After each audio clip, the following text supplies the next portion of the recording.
Days after the invasion of Iran began, Saddam's war against cities was declared.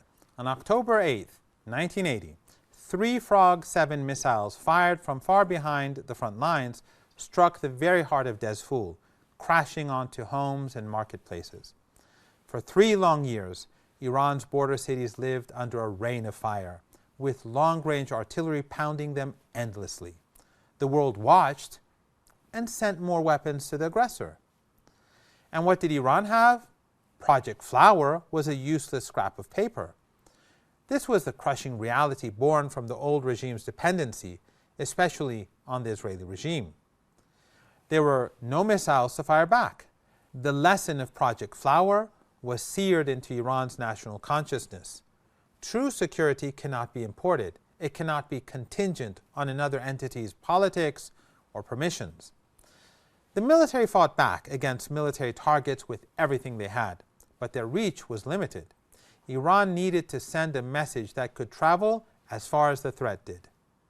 For almost 2 years, every time Saddam would strike cities, Iran would fire flares as a warning over Iraqi border cities.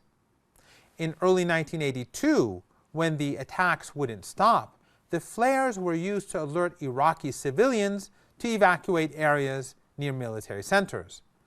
Iran would strike the source of the aggression, not civilians, a declaration of retaliation, but with principle. After years of strikes on civilian targets in Tehran and other major Iranian cities, in March 1985, Iran retaliated and struck the Rafidain Bank in Baghdad after acquiring a limited number of Soviet-made Scud-B missiles from Libya. But these were not enough. The bombardment and missile strikes continued, supported by hundreds of billions of dollars from oil-rich Arab regimes and weapons from Eastern and Western blocs. Iran's Supreme Defense Council made a major decision.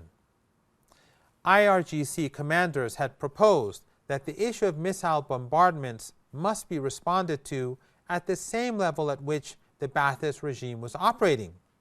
But there was no system, no infrastructure, not even a single suitable rocket.